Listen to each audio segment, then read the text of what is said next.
So far we've started out this build nice and slow, like a lot of people with a newer chassis. We've hit it with some exterior mods, so the GrimmSpeed windshield banner, the license plate delete, and the relocation kit. And then under the hood, we've thrown in a Drycon panel air filter, along with the GrimmSpeed post MAP hose. So we've gained a couple of horsepower from that with no tuning required. You can definitely feel the engine's a little more peppy and a little more audible as well. Now on the interior, we threw in a GrimmSpeed weighted shift knob, which is a nice little change over OEM, especially on a 6-speed transmission. You can throw it into gear nice and crisp, especially if you're driving it hard.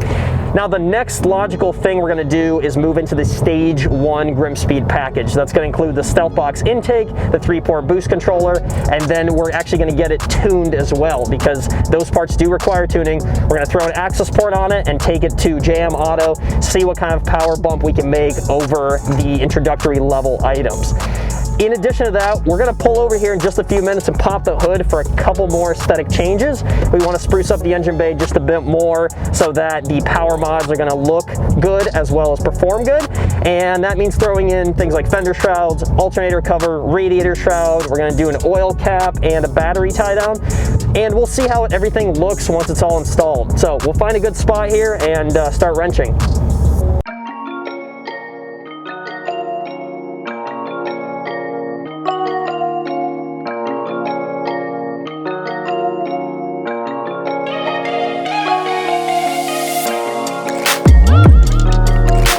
So we've got a nice pile of parts to start out with here. We are going to be doing the Stage 1 package, as I mentioned. That's the intake, the boost controller, and then we'll also throw on an access port. But it's a little bit more of an involved install, so we're not going to be doing it out here. We'll do it when we get back to the shop.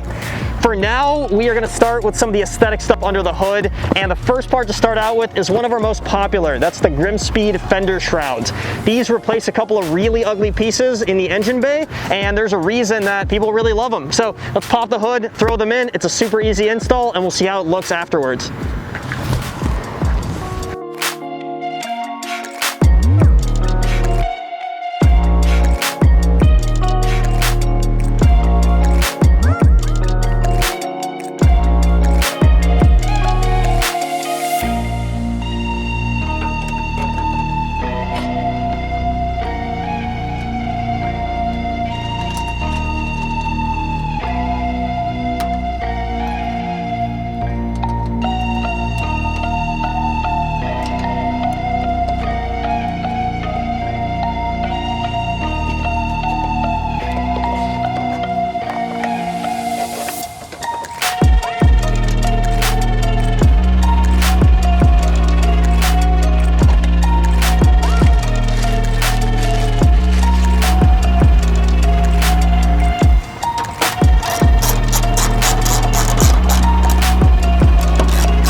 The radiator shroud is all installed, another super easy install, and it makes the engine bay look a lot better with all of the matching red now. The other thing we're going to add in is the alternator cover. We're going to replace this ugly plastic piece, and we've decided to go with the powder coat black version on this one. That way we can kind of have the red around the perimeter and the black in the center, and this piece is awesome. It says GrimmSpeed on the front, and it's going to look a lot better than this OEM piece. So let's pull that off.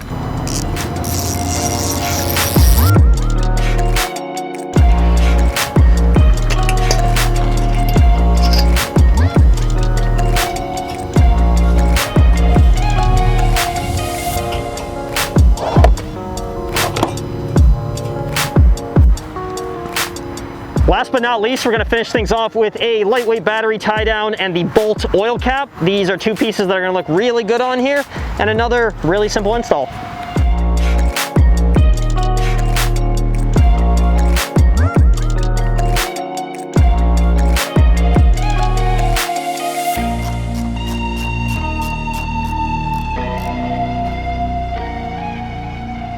All right, the lightweight battery tie down is installed, and now we're going to finish things off with the cherry on top of the cake. One of my favorite aesthetic parts, it's the bolt oil cap.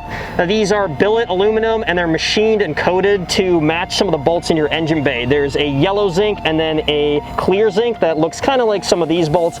I opted for the yellow zinc because it's going to look super awesome on here, especially once we get rid of this really crappy plastic oil cap that everyone should get rid of.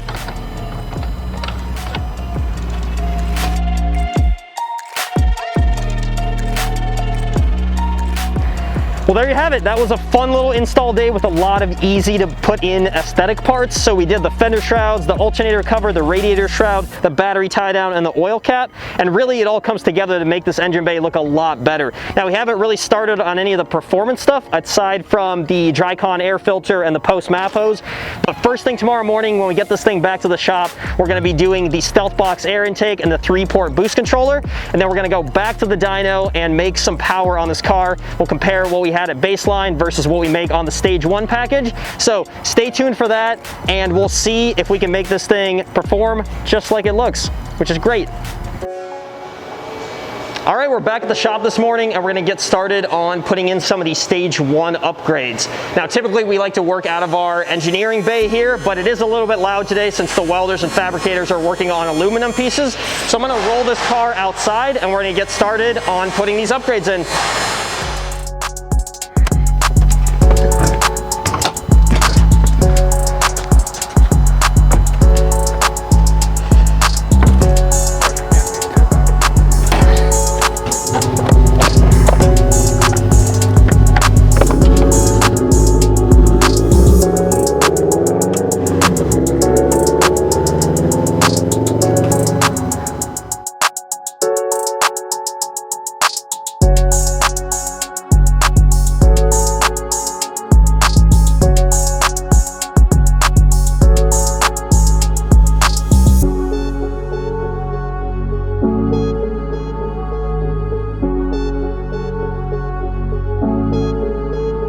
The stage 1 package is made of 2 parts, the 3-port boost controller and the Stealth Box air intake. So what I'm going to do is take everything out and then talk about exactly what each part does and why it's a little bit more superior over the stock unit.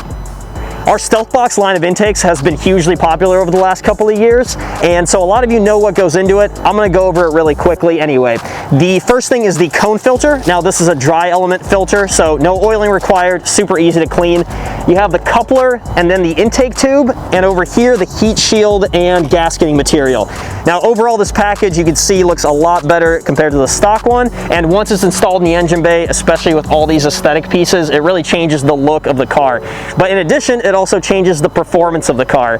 It takes the restriction off of the OEM unit and allows your engine to breathe a lot better, and so now you're able to make more power on this unit. There's a reason that we include it in the stage 1 kit, because it's one of the first mods that you should do that lasts as long as you need to upgrade the power on your car when you're going to stage 2, stage 3, and beyond. So let's throw this in the car, we'll show you how it looks, and better yet, we'll show you how it performs tomorrow on the dyno.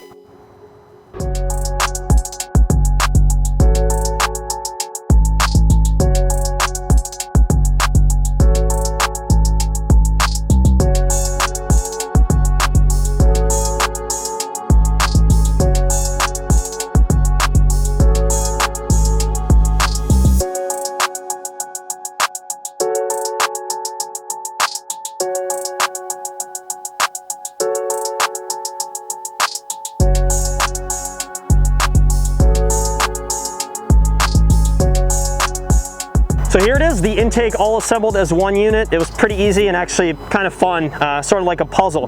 Now this thing, before I throw it in the car, I figured I'd go over some of the features. The design process is very lengthy for these, so there's a lot of thought that goes into it, and there's a lot of little elements to touch on. So I already talked about the filter and the dry element that we use in it. Really easy to clean, about every 20,000 miles, you just wash it out, put it back on the car. And inside where you don't see is the MAF straightener. That's a feature that straightens the air that goes into the intake tube for accurate MAF readings. The pipe itself and the venturi of the filter are deliberately designed as such. We went through a lot of iterations to make this thing the way it is to be able to perform as good as it does. So we'll throw it in the car, you'll see how it looks, and then tomorrow you're going to see exactly how this thing performs.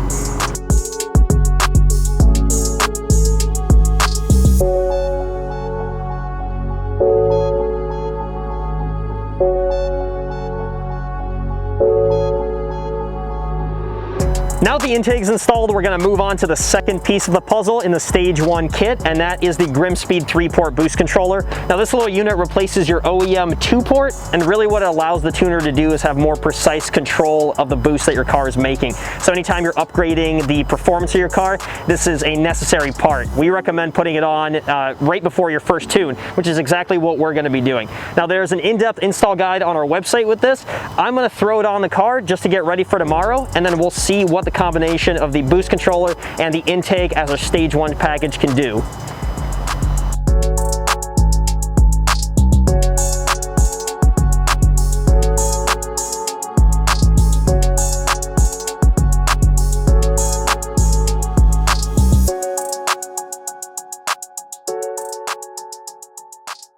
We are up nice and early on this very cool, crisp day. Actually a good day for tuning, and we're making our way over to JM Auto. We were here just a few days ago doing some baseline runs to see what kind of power we put down. Now we've got the Stage 1 package with the intake and the boost controller, so we're gonna get it back on the dyno and actually do a pro tune on it to see what our numbers are now. So actually a big shout out to JM Auto. If you guys are here in the Minneapolis and Minnesota area, they're over in Osseo. Take your car there. They are very knowledgeable in Subaru tuning and modification. They know what they're doing. We trust them with our stuff, and today we're going to trust them with their 2020 STI, see what kind of power they can get out of this thing.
Well, we're wrapped up with another session at JM Auto. We got the car tuned on our Stage 1 package, which was basically the air intake and the boost controller. And really the idea behind those two parts is letting more air into the engine, especially at the higher RPM range, and with the boost controller, controlling the boost and raising it beyond what the factory 2-port can handle. Devin, the lead tuner over at JM, treated the car really well, dialed it in without going too crazy, and he is sending us over the dyno charts. So we're heading back to the office. We're going to review those and kind of recap all of the stuff we did to the car in this episode and what we have to look forward to in the next one. Well, here we are back in my office after our very successful dyno day, and JM was kind enough to send over some dyno charts for us to take a look at, and our own engineers have had a little bit of time to kind of interpret and tweak what needs to be tweaked in terms of the dyno setup that JM uses. So they have a dyno dynamics, and everybody knows, if you're in the tuning game, that it's a heartbreaker dyno. In other words, the numbers that you get for wheel horsepower and torque are always lower than what's realistic. Now, if you're using a dyno jet setup, it's a little bit more of the accurate numbers, and so there is a equation essentially that puts the dyno dynamics numbers within about 5% difference of dyno jet. So that is what we have here, what we would call the corrected numbers. Now, if we look at the stock baseline dyno, as I mentioned in the last video, we made about 280 foot-pounds of torque and 282 wheel horsepower. And you can see that right here. The torque and the horsepower start to rise. The torque plateaus right around 3,400 RPMs, stays pretty steady at about that 280, and then starts to decline. Now the horsepower rises up steadily, but peaks out at about that 282, and really what we would typically see out of a new age STI.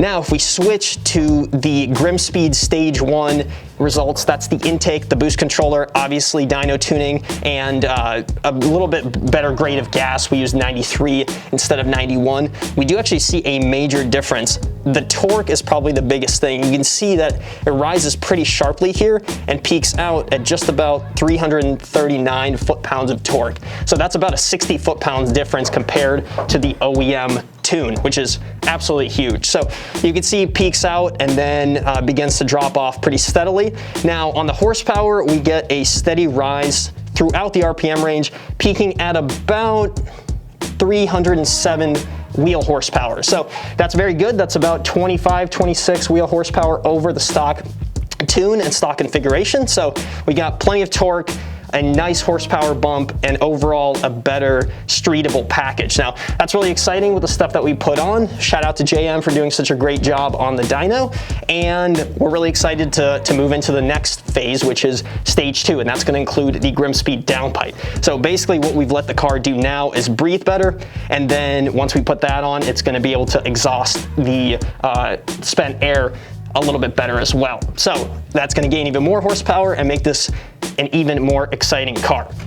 So with all of that said, we put some nice aesthetics under the hood of the car. We made some nice torque and horsepower numbers, and we're ready to move into the next iteration of this car. So stay tuned for the next episode. Hopefully you guys enjoyed this one. Subscribe to the page, like the video, follow us, and we'll be bringing you more of this great content. Thank you.